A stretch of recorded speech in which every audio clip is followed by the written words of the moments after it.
Hello and welcome to the Olfactive Melbourne podcast. My name's Trent Stokes and I'm your host for today. And I'm Robin Stokes. We're a husband and wife team passionate about perfume, and we're on a journey to explore and better understand the art of perfumery. We're excited to have everyone along to join us on our olfactive adventure. And we're here in Melbourne, Victoria, Australia, and we'd like to acknowledge the traditional custodians of the land on which we're recording. They're the Wurundjeri people of the Kulin Nation, and we pay our respects to their elders, past and present, and extend that respect to all Aboriginal and Torres Strait Islander people listening today. Fantastic. We're really pleased to be joining you from the wonderful Bulldog Studios here in Windsor. Now, on our podcast, we interview the visionaries behind some absolutely fascinating and innovative perfume brands. So we engage with the founders, the perfumers, and the creatives behind these brands, and we get them to take us on a guided journey through a perfume that best represents their brand. Now, this podcast is actually wrapped around a masterclass. So we actually get our guests to take us through each facet of the opening notes, middle notes, and the base notes. And the reason why we do this is obviously to get a bit of an in-depth look at the fragrance that you've brought in, but also to get a better understanding of perfume in general. By understanding how to identify the notes, the different accords, and how those combine, we can make a bit more of an informed decision as to which perfumes that we engage with and that we ultimately buy. Now, the master class is going to unfold in real time. Now, that means that there's going to be some space between our opening notes, our heart notes, and our base notes. The time in between is called the dry down. And during the dry down, we're going to deep dive with our guests into the brand, into their vision, their mission, their values, their journey, and a whole lot more. So the show is bound to be entertaining, but also educational. So make sure that you do tune in and make sure that you like and subscribe so you can get some future episodes. Today, we're delighted to introduce our guest, Sondrine Kehoe, the founder and perfumer at Cygnet Perfumery. Cygnet Perfumery is a beautiful Australian brand renowned for its 100% natural ingredients, its sustainable craftsmanship, and its nature-inspired compositions. We also have along Patrick Biggs, the media and communications manager for Cygnet Perfumery. Welcome, guys, to the show. Thank you for having us. We're really excited to be here. Fantastic. Now, I believe that you've brought a fragrance in with you today. What we'd love to know is which fragrance you've actually brought in with you and why you've chosen that particular fragrance. Yeah, so we have brought Plein Air in with us today, which was one of our first ever perfumes we released in 2020. And so we release our perfumes once a year in a limited run. And Plein Air has just, newly out our 500 bottles for 2025. So I think it really captures the essence of the brand, where we were founded. It's inspired by the rural pastures that surround our perfumery, and I think can really give a sense of place as to where we are. Fantastic. So I think before we get stuck into having a smell of Plein Air, it'd be great to just get maybe a bit of a high-level overview of Cygnet. So can you tell us a little bit about the perfumery? Yeah, sure. So Cygnet Perfumery was founded in 2019 with our first perfume launched in 2020, at the beginning of 2020. And it is, I'm the perfumer and the founder, which is something that people may not be aware isn't the usual way for a perfume house to start. So it was definitely a heart-led business. I've been doing it since I was little. It's just about celebrating this really amazing craft of perfumery, particularly natural perfumery, and sharing that joy with people. Fantastic. Amazing. Thank you for that, Sondrine. So now that we have the fragrance, I think, shall we get into applying it? We're going to apply it to both the blotters and skin because I think that will give us a nice, well-rounded experience that we can all enjoy. While we are applying the fragrance to the blotters, Are you able to tell us a little bit more about, it's an extract of perfume from what I understand, which is very concentrated and it doesn't have an atomizer. So how do we best apply this to our skin? What's your suggestion? Yeah, so it comes in a beautiful little glass bottle that we get from Italy. Wow. And when you unscrew the cap, there is a really small opening. And basically, you create a tight seal between the bottle and your inner wrist. Gently invert the bottle, and then you can apply it to your pulse points. So it's a really slow, beautiful, intimate way of applying. It's called a dab bottle. And that's the traditional way to apply extrait de parfum. I guess you get a little bit less because it is really concentrated. So you don't want to be spraying your whole, body like you would with an eau de parfum.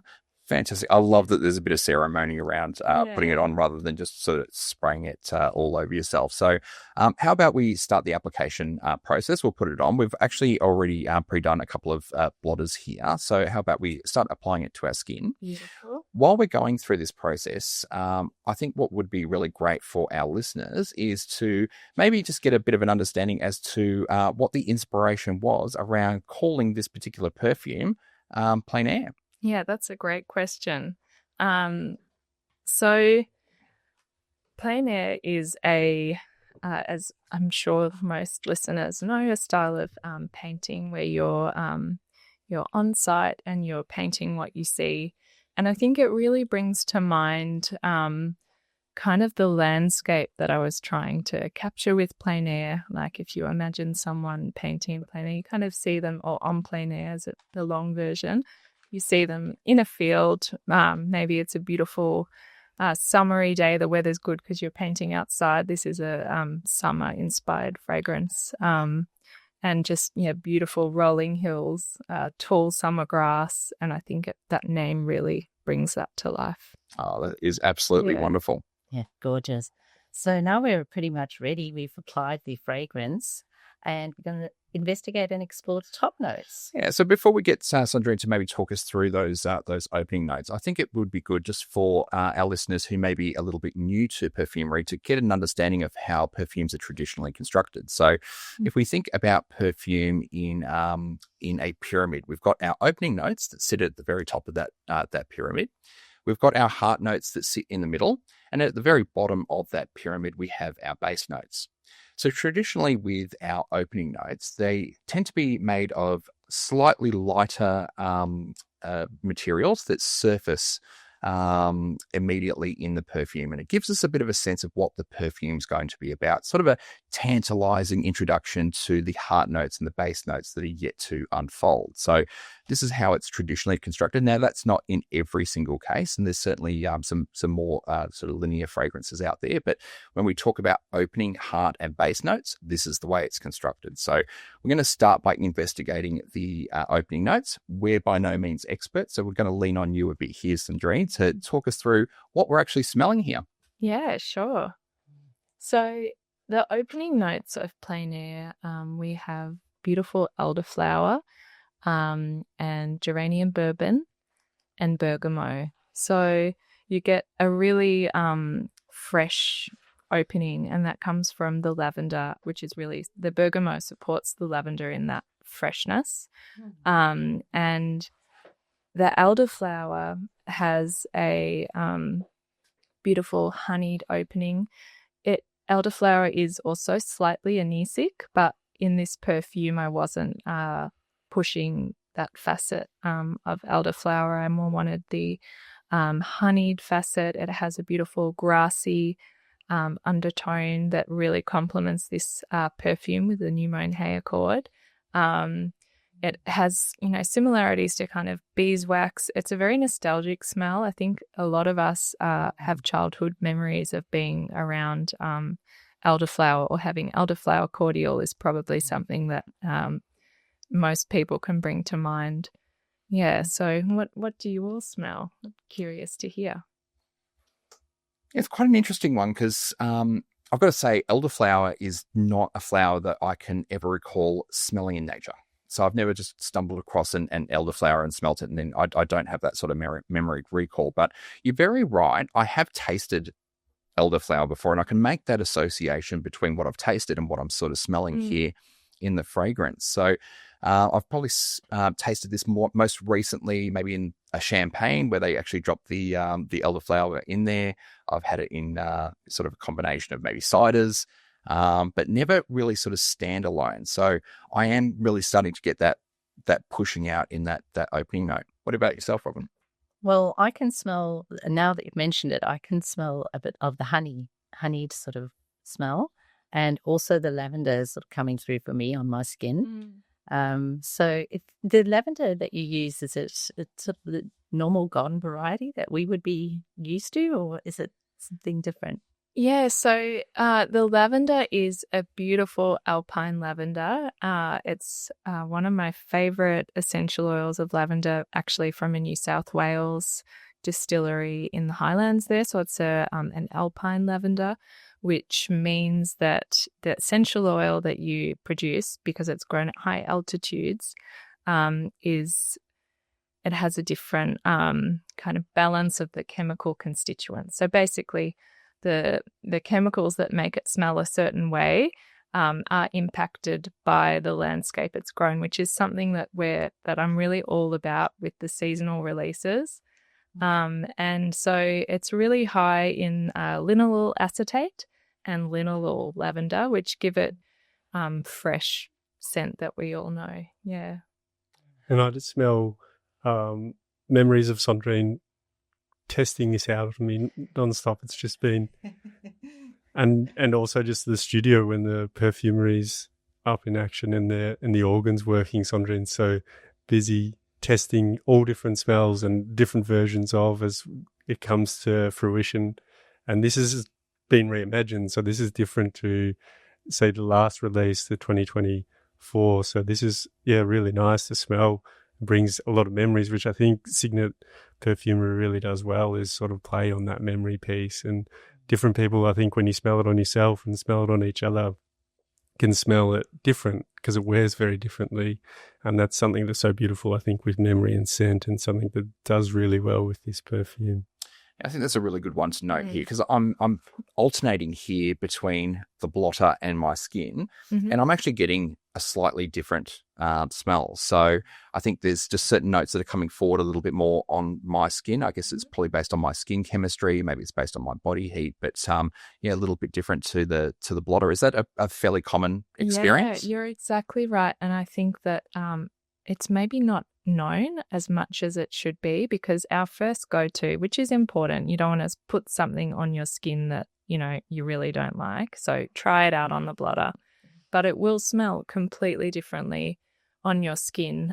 Same goes with just opening the bottle and smelling it. You're just getting that rush of head notes of any high volatile material evaporating, so you're just not getting that whole composition. Your warmth of your skin and your chemistry helps it to unfold uniquely. Yeah, absolutely. It's something that we've noticed through our own perfume journey is I'll apply a fragrance and I'll then apply the exact same fragrance to Robin, and they smell quite different as well, which is quite interesting. Yeah, we often will like it on the other person more than on ourselves, or the other way or around. vice versa.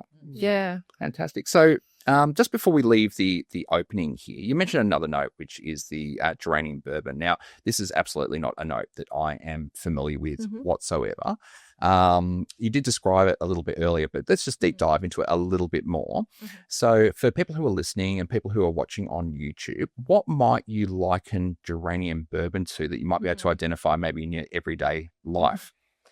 So the easiest way is just to start describing it is to drop the bourbon. The bourbon is basically where it's grown. So it's the provenance of the oil, and it's the highest grade. So this is the best geranium essential oil you're going to smell, not something you just buy from your local essential oil store. Geranium is it has a really beautiful floral that's slightly rosy. It's green, it's fresh, it's herbal. It is it's a very, I'd say the main notes of it is green and herbal with that rosy undertone. Beautiful. Okay, well, look, just to round out the section around the top notes, can you tell us how do these top notes come together, tie together to kind of introduce what we can expect in the hot and the base notes? So I think they really, like I said earlier, open with that freshness. And the elderflower, it ties in with the herbaceousness of the opening. It's almost like a bridge between the opening and the heart and base notes, because it then has that grassy facet, which we will discover very shortly. Fantastic. So, as we mentioned, sort of at the opening of the show, there is a dry down period that happens between the opening notes and the heart notes. So it's probably good for us to sort of put the fragrance aside just for a moment, let it dry down so that we can allow for the heart to develop. While we're doing that, it's probably a great time to get a bit more insight into your personal journeys into perfumery. So being the perfumer, we might kick off with you, Sondrine.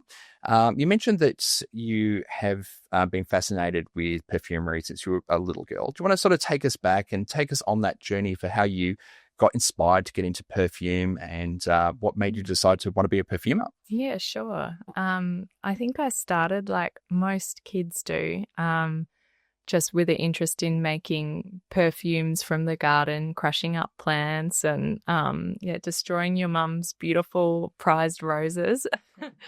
And I just didn't grow out of it. And then I would, save up my pocket money and go buy essential oils. And I love making skincare as well. I actually bought with me today a crystal bottle of a perfume I made when I was 12. I convinced mum and dad to let me have some vodka just for making this perfume, of course, and used honey and violets and essential oils. And it's really nice to have it as a memory of where this started. Yeah. Very special. Yeah. Amazing. That bottle is gorgeous, by the way. So thank you. Yeah, I used to go. We lived right near Camberwell Market, and I would go on Sundays and find old little flacons and collect them. I've got a pretty good collection at home. Well, good on your parents for trusting you with the vodka. Because if I'd asked my parents for vodka at that age, they would have gone, "Come on, Trent." I don't think so, mate. So fantastic. So I guess we've got our journey into perfumery and being a little bit obsessed with creating those. You've been doing that since a young age. How did you make that sort of transition from loving perfume and starting to create perfume to making the leap to creating a perfume brand? Yeah. Well, I did a lot of, so I'm not a traditionally trained perfumer. I didn't go to, have a chemistry background and then go on to study at a perfumery school. I guess a self-taught perfumer, just amazing. from, years of experience. I think doing it is the best way, smelling everything, obsessively writing notes of all the facets, reading a lot of books and blogs.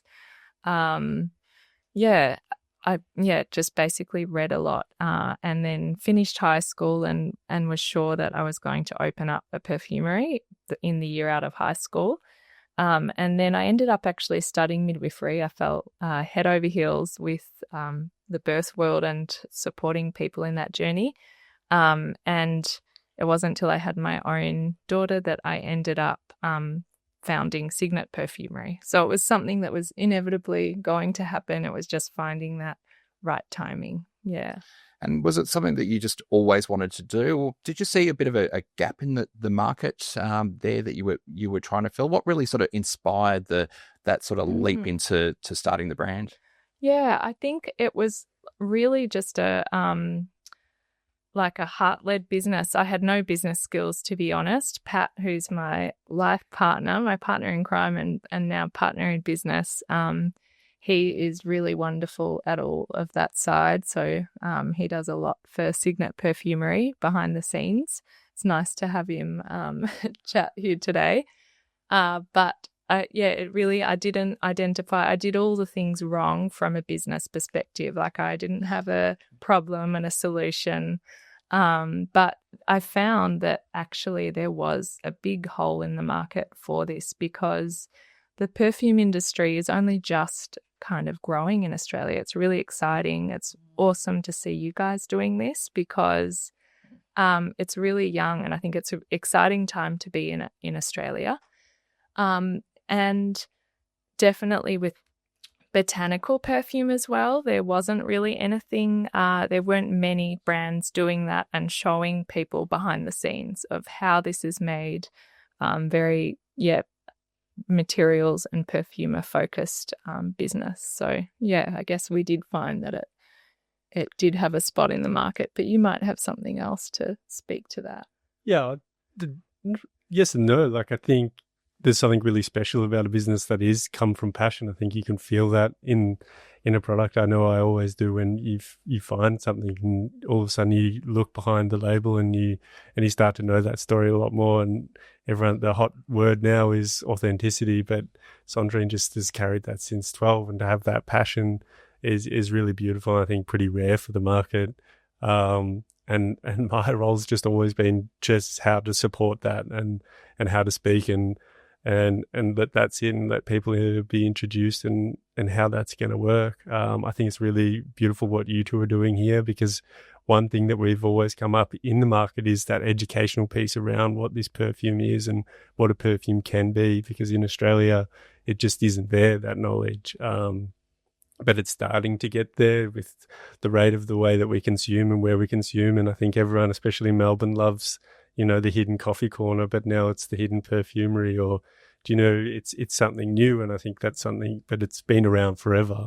But it's something new and exciting, but also something that harkens to the traditional techniques have been around. So there's that story that you can really grab onto a historical piece, but then to see it represented in a modern time is really beautiful. And then what does that look like? Like, plein air is beautiful. When Sondrine was explaining to that, we had a good friend when we were living on the peninsula where Sondrine first founded this business, and he pretty much embodies. We got the painting at home. My brother bought it for us for our engagement, but Tyler Arnold, he did a plein air picture down at the Pines where one of the perfumes is sort of inspired by, and I think that brings that modern piece into what perfumery can be, and that interaction with sort of landscape, and then getting that customer feedback as the brand's grown and starting to engage with customers. That's what they really love, is sort of having their own experience, be able to lay it on top of that, or be introduced to a new landscape or a new ingredient. Like, everyone's coming to Cygnet for a different reason, but always held in that space of love and appreciation for the things that go into it. Absolutely. So thanks for the call out there as well. So I guess Robin and I's experience is we just haven't found the content that we've been wanting to experience. So while there's a lot of great content out there that will sort of highlight particular perfumes, we haven't really found that sort of masterclass that helps us identify the notes. And by identifying the notes in perfumery, we're better informed as to what we want to purchase, what we want to actually wear. So that's why we're actually doing this. So I guess it's probably a good time to actually ask you, Patrick, a little bit about your history. So can you give us a little bit about your professional background and how you've actually joined Sondrine on this journey into Cygnet Perfumery?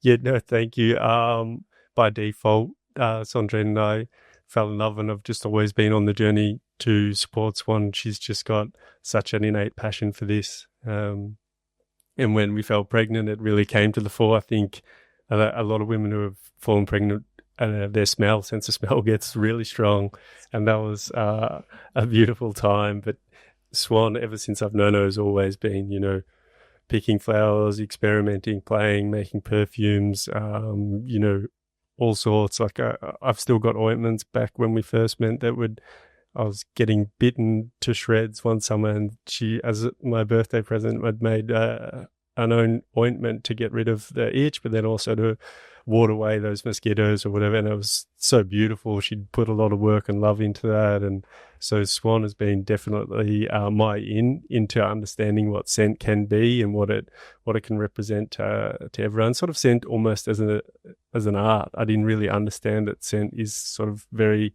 artistic, and the compositions that can be done there, and what an individual brings to that. And then I've always been involved in art. I started the newspaper fresh out of university, that would allow the creative perspective in. We're here in Bulldog Studio. I used to walk up and down this street and sell this newsprint called the Sometimes that would allow creative perspective into the print. So we'd print poems, we'd print pictures, we'd print all sorts of things. And then from there, form my own business per production, and we help sort of niche experts or complicated products make it a little bit more simple. So that's probably where the harmony comes from Sondrine and I partnering up, I think, and you guys are helping do the work now, is just around sort of maybe a product that has a lot behind it, but how do you make it understandable from a different perspective and excite people and do things like that? That's what gives me joy. And then that's how I suppose I help here at Cygnet. And then also I've just, I like business as well and keeping things afloat. Sometimes couldn't stay afloat because we were too in the ethereal of making something, but then the harsh reality of having to keep something afloat that you love. I think I learned that lesson really early on, that you may love something, but if you don't have the means to keep it afloat, how do you continue doing that? So holding that, I think, hard perspective sometimes to just be like, how do we make this live long, and if people are loving that, how do we honor that connection as well and stick around for the long haul and be here and grow something unique here in Australia. Fantastic, a dynamic duo. Yeah, I just have one quick question because I'm curious to know where the name Cygnet Perfumery came in. I think I just heard you reference Swan, so can you tell me? Yeah, that it's a really funny. I think this also I love the name, but it speaks to a little bit about how this was heart-led. I kind of didn't sit down and think about it from a business perspective. It's we were doing the Saturday quiz with my brother-in-law and sister, and the question was, what do you call a baby swan? And as you might have heard, Pat and my loved ones call me Swan, and it was Cygnet. And it kind of clicked because it speaks to, I guess, the personal nature of where this has come from, but also the reverence of the small, of like, I think that's something that is really important to our brand, one of our big values. So, yeah, that name speaks to there. Thank you. That's wonderful to know. So is it time? Yes, I think it's time. So we've it's been, I don't know, 15, 20 minutes since we actually applied the fragrance. So we're probably starting to get the heart notes starting to creep through. So again, we are based on education here. So we might just quickly revisit the perfume pyramid here. So on the perfume pyramid, you might recall that right in the middle of the pyramid, we have our heart notes. So we refer to our heart notes as heart notes because it really talks to the beating heart of the actual fragrance itself. It's here where our perfumer really starts to communicate what this fragrance is all about. So I guess, Sondrine, we've got our fragrance applied to both our blotters and to our skin. Where do you suggest we might start as we revisit the fragrance here at the heart? I suggest to smell both and notice the difference, but there will be a thread within both. Did you want this me to is my start? favorite. This is my favorite bit. This because you can smell the heat of summer for me. Absolutely, it's so gorgeous. And can you note how different they are? They are. They're really different now. Yeah. The heart is beautiful. It's where it turns from that really fresh, aromatic, herbaceous opening to you start to get that new mown hay accord and that, the grassy facet. We have alpine lavender, clary sage absolute, and French hay as our heart notes. For me, I can get that heat of summer smell as well, especially on the skin. I think you get the more complexity on the note. You can, And so we talked about the alpine lavender. So there's not only the essential oil in there. There's also a French lavender absolute. So it's a different extraction method, an absolute to an essential oil, and it has a really different smell as well. It's more of a heart note than a top to heart, and it's this beautiful emerald green color. and just has also this, it ties in really well with the tonka bean. It has that a slightly kind of coumarin facet to it. It's beautiful. Yeah, it's interesting. Such a beautiful scent. It really is. And you're right. It is quite different from my skin to the blotter. Rob, can I have a little smell on your skin? Yeah, it's smelling quite different on you as well. So this is where that body chemistry is coming out. I probably run a little bit hotter than Robin, to be fair, as well. So it's really permeating off my skin at the moment, as you can have a smell there. Yeah, that's why we always say the discovery set is such a good way to try them first, because you really want to get an idea on your skin of to find your favorite. Yeah. Can I just circle back to absolute? Can you describe and help me to understand what is absolute when you talk about it that way? Yeah, sure. So an essential oil is either hydro distilled or steam distilled. And you might have seen, the alembics, copper alembics, or, when they're done on a big commercial scale, it's big steel vats. And it's using steam to extract the aromatics. But absolute is using a solvent to extract it. So often it is a flower that is too delicate to steam distill, but we can also extract things like lavender that we already have an essential oil for. But if you extract it with a solvent to get the absolute, you get a whole different facet of scents to that material, and can use it in a whole different way in a fragrance formula. Yeah. Thank you. Absolutely fascinating. I didn't know that about absolute. So, so you mentioned that the hay here in the heart note. So, hay, I have an absolute scent memory with this. So I grew up in country Victoria. Hay was part of my regular everyday life as I fed the animals, as I filled up the stalls. The smell that I get from hay that I remember is not necessarily the hay that I'm smelling inside of here. I got a very farmyard, hay smell, which isn't all that pleasant all the time, whereas what I'm smelling here is gorgeous. So how would you describe the difference with how the hay presents in the heart note here to how you might experience maybe a hay that you might find on a farm? That's a really good question. We actually drove down a street the other day and I was like, what is that smell? That was silage. It was silage. And because you get different, like silage has been fermented. So often, the hay that you are around, like you said, for feeding animals, it can be a bit funky, kind of maybe more like oud, like that barnyard smell.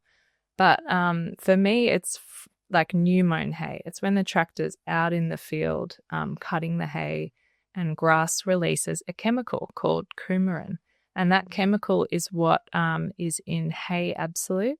It's in tonka bean. There's a little bit in lavender. It's in different materials, and it's what gives it that characteristic odor. So it's more refined, I would say, the hay absolute than a barnyard kind of smell. It doesn't have the animalic kind of facet to it.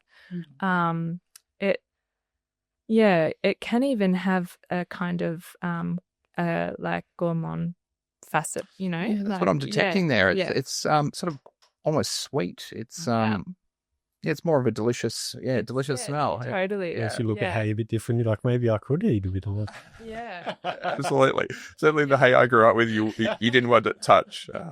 Absolutely. So fantastic. Was there any notes that you were wanting to sort of dive into here before we close out the heart? Well, I might as well ask about fairy sage. Yeah, sure. So I guess we all think we know about what clary sage is, but it'd be wonderful to hear it from your view. Yeah, I love clary sage. I really love it. I don't think it's often kind of given a light in perfumery, and it maybe is more used as a modifier note, but never as like a note that, shining star. And so we use both the essential oil and the absolute in this perfume, but it's really the absolute that that shines in this. It's very complex to smell. You can pull it, any which way. In here, it really supports the lavender. So you can use clary sage to kind of simulate the lavender in the heart to base note of a formula. It is the Absolute, to kind of help you envision what it looks like, it's this thick paste, olive green, and it has a really herbaceous smell, but it shares similarities with, I guess, like you can use it even in a to support an amber fragrance, like just to give you an idea of how versatile this material is. But yeah, here it's really supporting that herbaceous lavender fragrance and the grassiness in the undertones. It really enhances it. Yeah. Fantastic. So I think we could probably wrap up the middle notes or the hard notes there.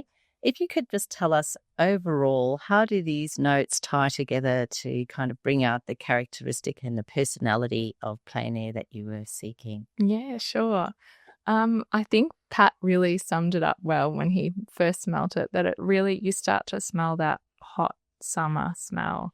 You get the link between the herbaceousness and that new mown hay base note. It really provides that bridge because you have both the herbaceous clary sage and the lavender, and then you have the really beautiful French hay, which is the opening link into the base notes.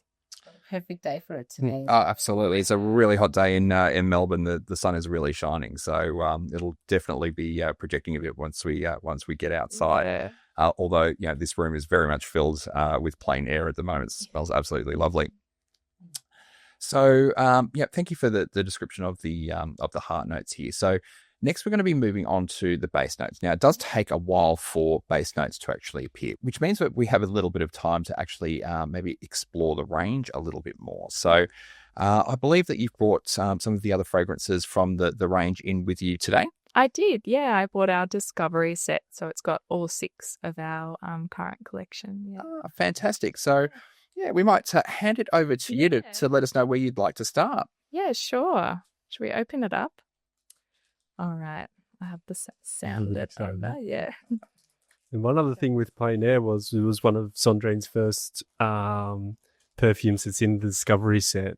And it was when we were moved to the peninsula. I think that's when sort of first coming across that real rural aspect. It might have been a bit more romantic than, I suppose, growing up and doing the hard yards, but sort of driving past and seeing that rural lifestyle and getting to smell maybe just that initial cut and that feel of heat being so different to maybe a city landscape. I think that's really what plein air captures quite well, is that sort of country, sort of coastal feel where you get that real sweet heat versus that dry. You can get that in rural Vic, central Vic, that dry heat, which is a little bit different to the sweet with the salt in the air and that like moisture flowing through you with the breeze. But yeah, I remember Swan talking about that with this initial one, sort of going down memory lane, remembering when we first made that. And the great thing about that is we'll actually be able to take the fragrance and drive down the Mornington Peninsula and experience it for ourselves. Yeah. Oh, that's so nice. Yeah, this time of year. Yeah. So when we started, we were in a little town called Shoreham. And I'm probably going to get in trouble for saying this because it's like a hidden gem. And there's a beautiful place there called the Pines. It's this magic pine forest, about 250 Montgomery pines on this hill overlooking the ocean. And it was the first place we walked down when we moved there. And we just fell in love with the area. We got engaged there. Yeah. We had our first daughter down the road. So it's a really sentimental place. And I think everyone who goes there, you smell it, the smell of fallen pine needles. I think we often hear conifer and pine notes and we think of like sort of cleaner or, you know what I mean? Like a really, but conifer was one of our first perfumes as well. And it is a really beautiful perfume. I got my hands on some pine absolute, and it's one of the most stunning materials. It just captures that smell of fallen pine needles and kind of that coastal vibe. So, yeah, I don't know. Do you want me to give an in-depth or just a little brief? Yeah, you know what? I think what would be really good for our listeners is to get a bit of an understanding as to, what inspired the fragrance, which you're starting to touch on now. Maybe a little overview of the opening, heart and the base notes, and maybe when that fragrance might be suitable for. So you've mentioned Plein Air is very much a summer fragrance. When would this be suitable to wear? Yeah, sure. So I want to quickly highlight that I'm often harping on about it's such a nice summer perfume to wear, but I actually had a customer message me the other day and was like, it's also a really nice winter perfume to wear, because they love, like, as you're noticing, depending on how warm you are, it will change the scent. So it's personal. But I released Conifer in autumn. It was that season that really inspired it. And it has, it's kind of like a very forest floor fragrance, with tree moss, pine absolute, there's labdanum and rock rose essential oil, as well as the absolute in there. It's a really beauty, like it's a forest, in a bottle. If like forest bathing when you're wearing this. And then we have, what have I picked up? Nocturne. Nocturne is actually released in winter, but I love to wear it in summer. It's a really beautiful, woody, bold fragrance. It's very bold. It has jasmine sambac, yellow mandarin, really smoky white birch, and then it's a very tobacco-centric fragrance. So tobacco, amber, sandalwood. It's probably one of our boldest fragrances. It feels like more of the traditional one that someone might wear out late at night, or that sort of feeling it gives. Yeah, I've got to say there's a little bit of notoriety around this one, because this is actually how we found out about Cygnet Perfumery in the first place. So we're actually told by a number of different friends about this particular perfume. Oh, you have to try Nocturne. So, so obviously it's gotten out there a little bit, and people do know about this particular fragrance. Definitely. And I've got to just circle back to your customer there. I'm going to have to agree with him or her that they're 100% right. I'm smelling Plein Air at the moment. This is an all year round fragrance for me. If you want a reminder of summer during the depths of winter, this is a great time to actually come back and sort of smell it and remember that the sunshine's just around the corner. Totally.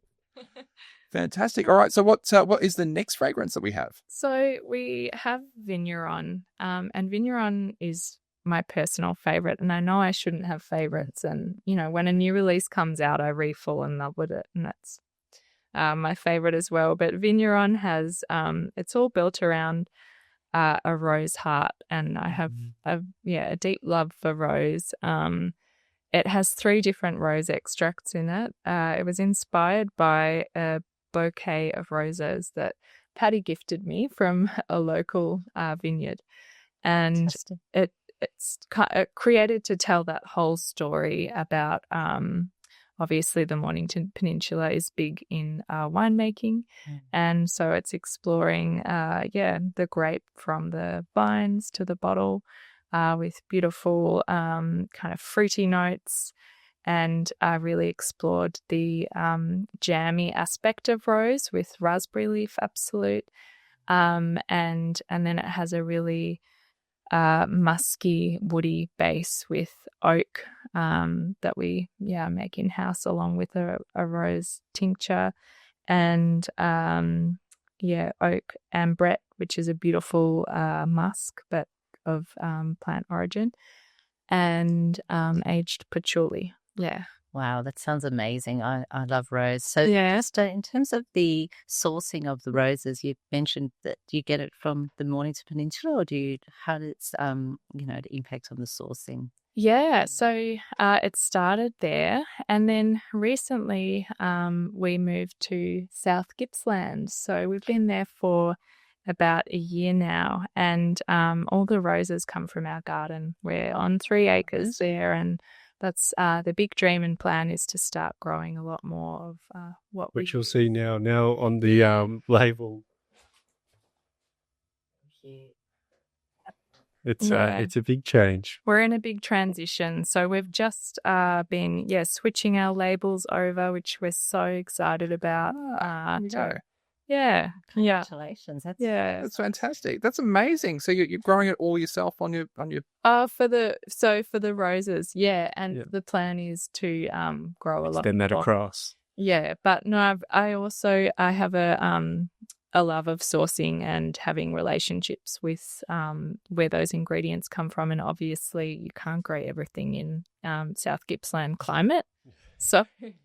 But for roses, it's great, and then the 2 other extracts, because we do use 3 extracts of roses in Vigneron.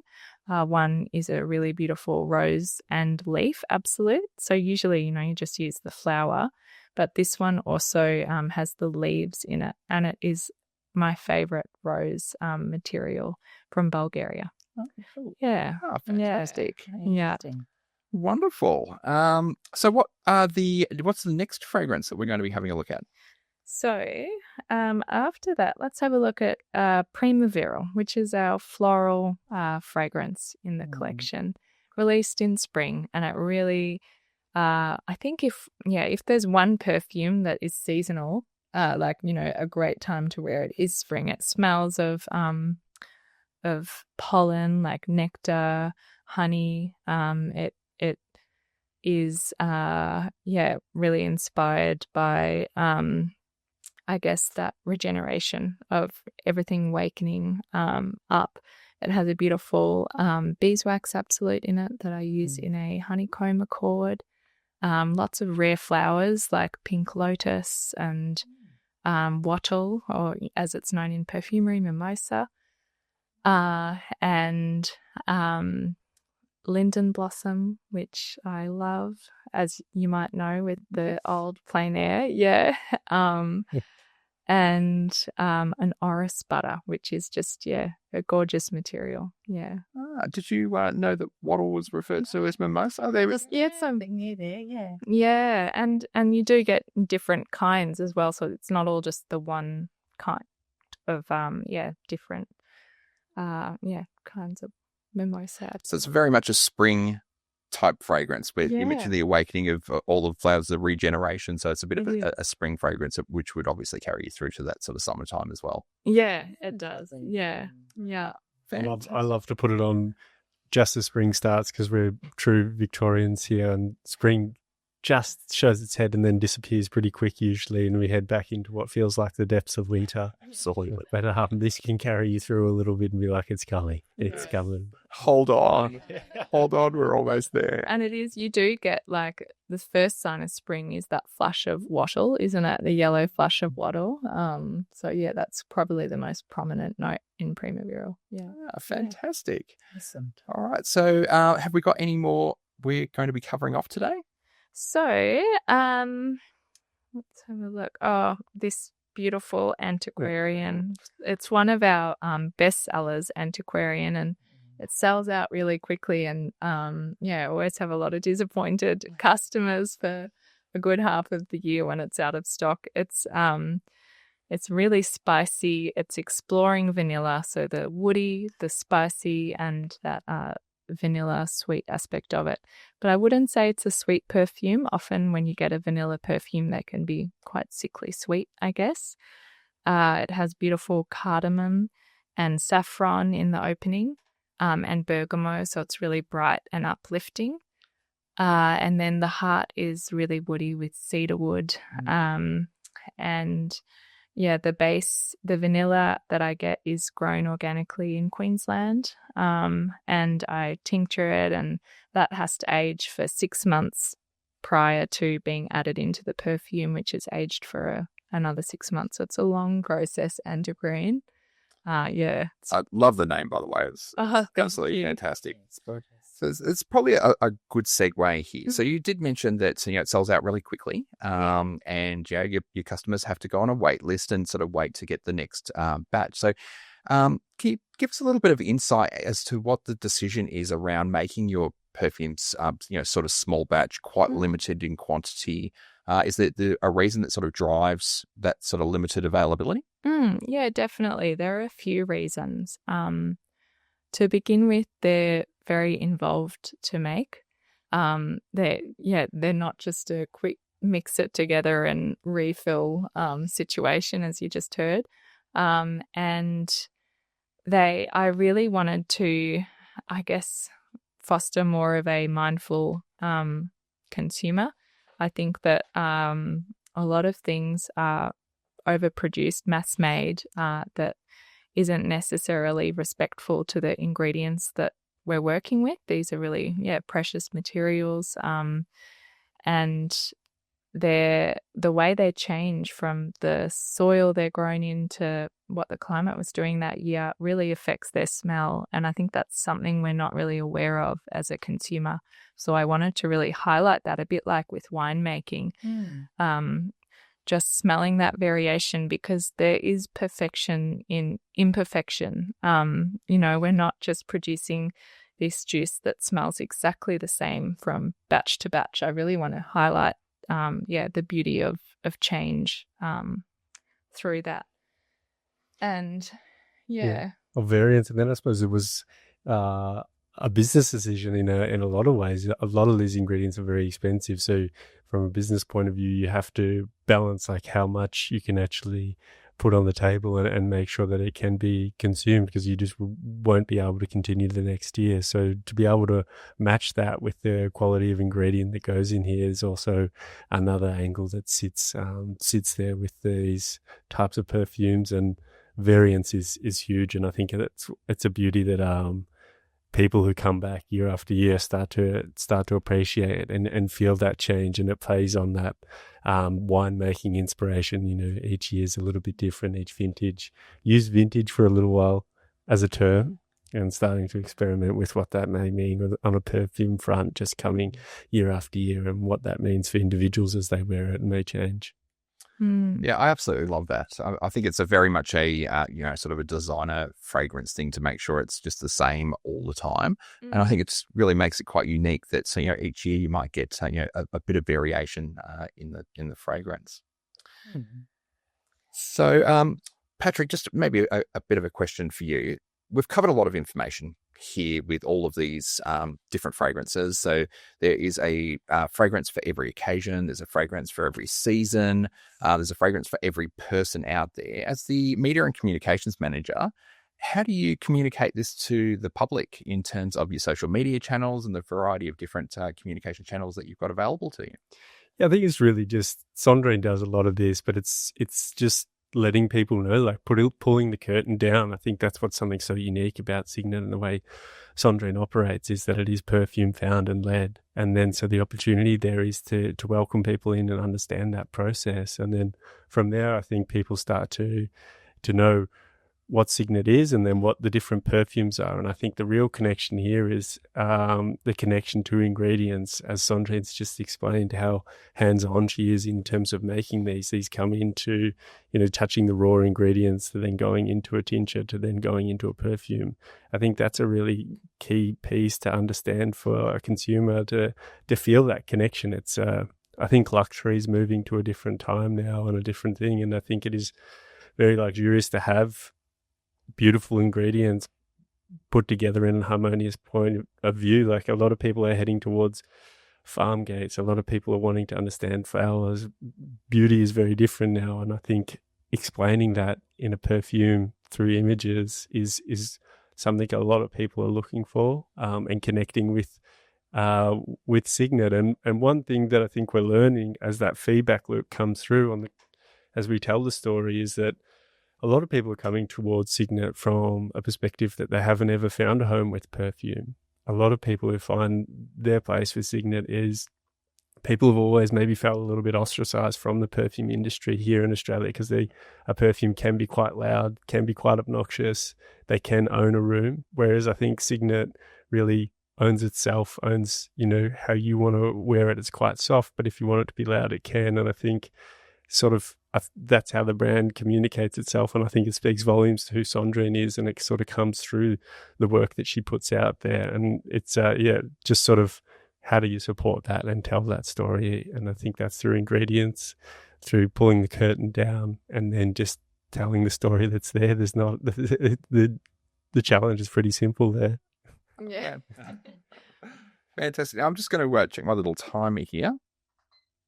All right, so it sounds like we are pretty much at time to explore our base notes. Yep. So now Obviously, base notes can appear at different times. So it really depends on the formulation of the fragrance. It can range, there's a whole bunch of factors that determine when the base note appears. It may be a little bit different on our blotter than it is on our skin. Mm-hmm.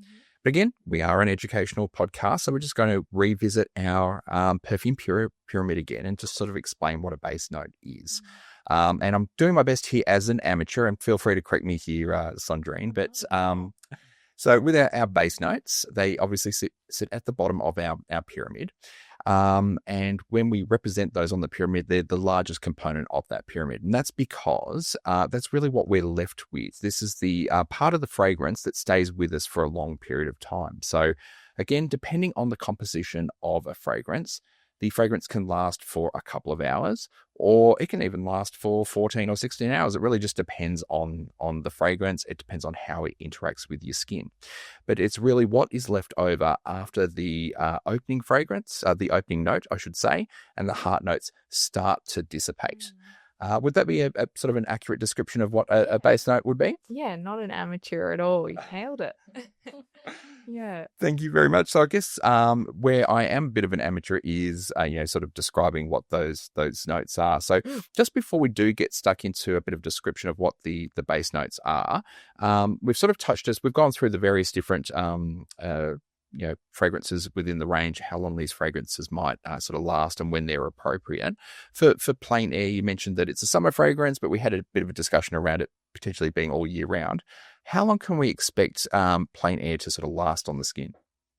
So it really varies. For some, it'll be all day. And then others, again, with the skin chemistry factor, they might more get like 3 to 4 hours out of it. So it's important to highlight these are 100% natural botanical perfumes.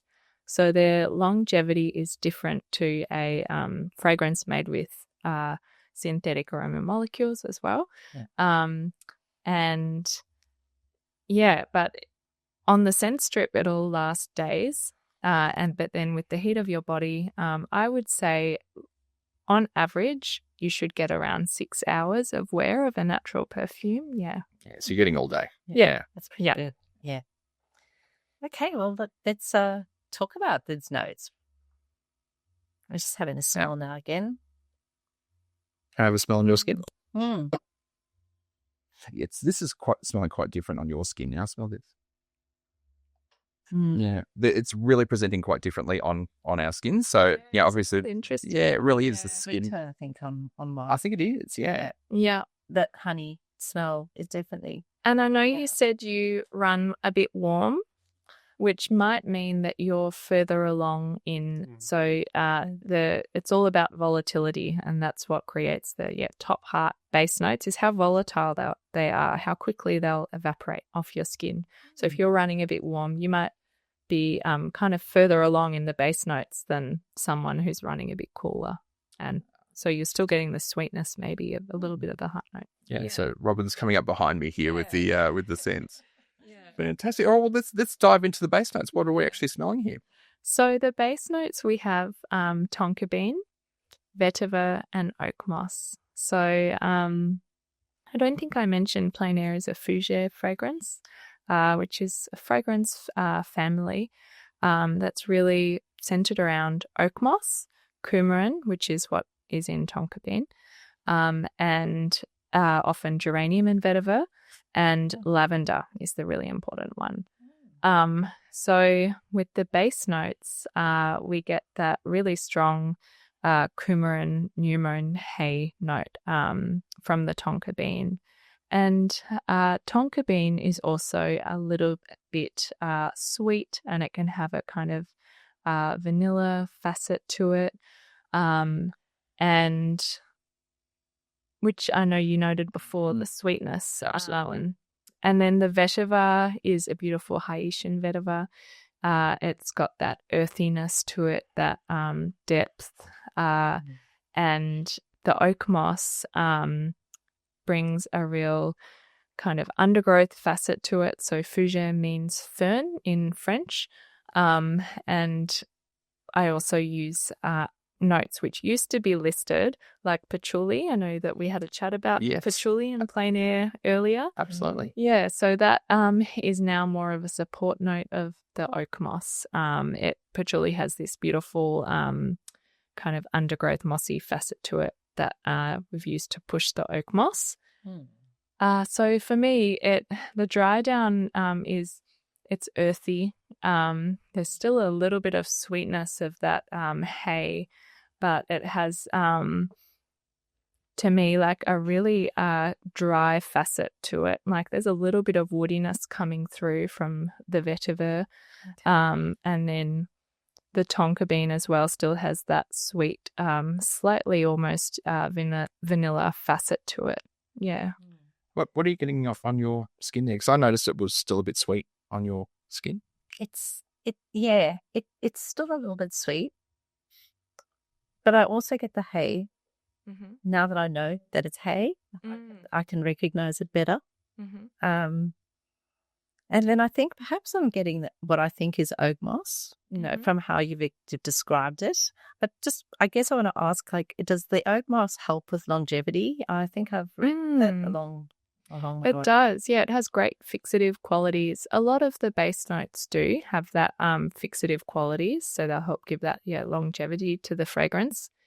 And yeah, it's a really beautiful, deep material. It's actually quite restricted in use now in perfumery. I'm sure that you've heard of IFRA, and they kind of set the standards for how much of each material you can use when you're formulating a fragrance.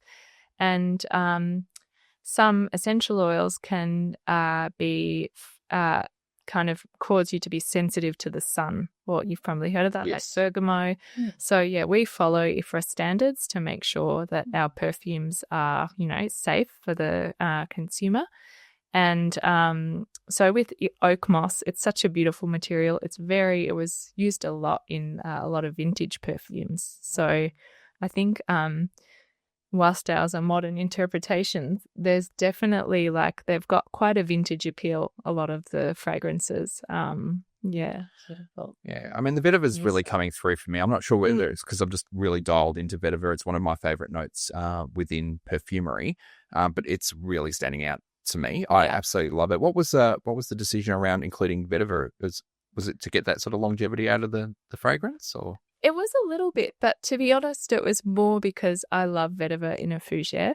And I love that, to me, vetiver feels really summery and evoking that kind of that feel of being in these grassy plains. I really get that from vetiver. Like, yes, it can be smoky, but the vetiver we use, I chose one that is not as smoky as the others. And I don't really detect a smokiness in plein air at all.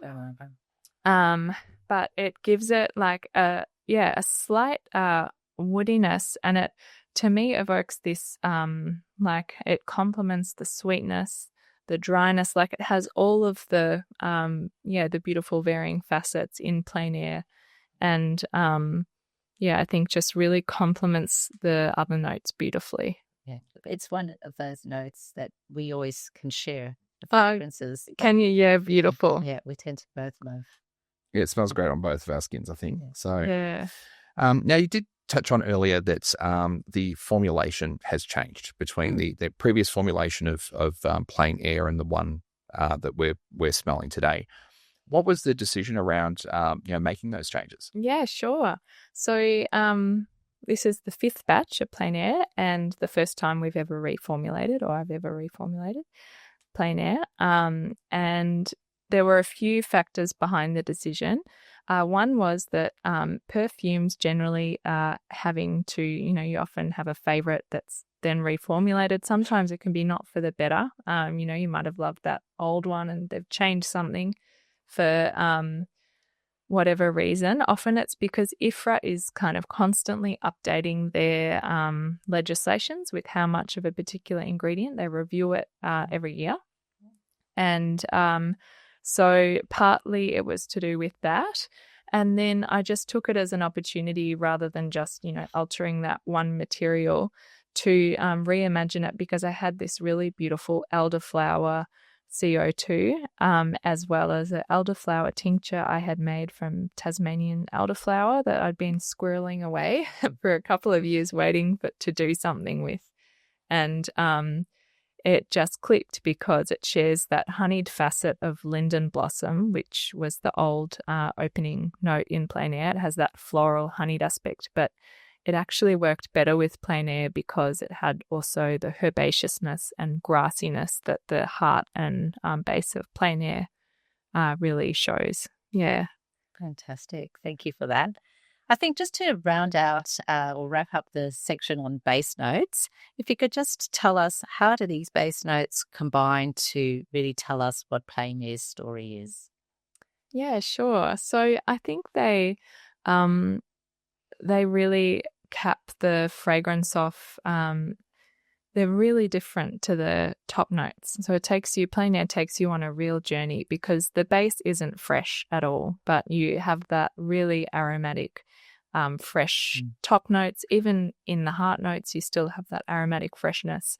And plein air, it's almost like the end of the day to me, like watching the whole, the sunrise and the sunset. It has the grassiness and that it really celebrates the new mown hay aspect of plein air that for me is what it's all about. Awesome.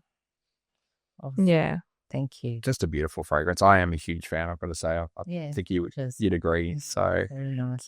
fantastic. All right. So now really appreciate, first of all, you coming onto the show and really spending the time with us to do that deep dive and do the masterclass. I think we've all learnt a bit more, not just about plein air and about the range. We've learnt a little bit more about perfumery in general. So we've able to understand and identify notes within the perfumes, within plein air, but also in perfumery in general. So that's really handy for us and for our listeners as well. So now that we've covered off plein air and we've covered off the range, I guess the question is, what's next for Cygnet? What's next? There's a lot of exciting things happening this year, and I've been saying it actually for the last few years, and some of those things that were meant to happen didn't because we've got young children and life is busy, work is busy, and we've got the liberty of taking it at our own pace, running it ourselves. But this year, a lot of things that have been years in the making are finally coming to fruition. Some we haven't shared yet with anybody, but I think there's one that would be really fun to share because it's happening soon. I don't know if you remember the perfume Avant la Nuit, Sian Goban, that came and interned with us a couple of years ago. And she made this two beautiful perfumes, and we did them as a limited edition, and they were adored. And there were a lot of sad people who, I was saying, it's just a one-off, it's not coming back. So Avant la Nuit is going to be released this month, at the end of the month, which is very exciting. Yeah. Fantastic. You heard it here first. So if you want it, you will need to actually jump onto the website. Yeah. Which I guess is, where can customers find your products, your fragrances and skincare as well? So we're exclusively available from our online store. One day we'd really love to have a open studio or our own flagship store, but at the moment it's all through www.cygnetperfumery.com.au. You can reach out to us through email, and if you have any questions or need help with a perfume, it's me or Pat only who will be getting back to you. So and Sondrine's sharp. She writes a really beautiful newsletter, so it's a good opportunity to sort of subscribe to that if you like that more educational piece. I think that's where you'll find a lot of that, diving a little bit deep and staying up with the latest there. Yeah, definitely worthwhile. So for the people who are actually watching this podcast on YouTube, we'll have the website flashing up on the screen right now so that you can write it down.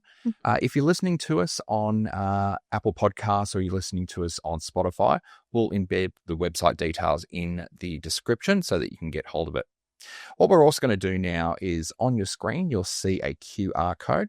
If you scan that QR code with your phone, you'll be taken to our website, which is olfactive.com.au.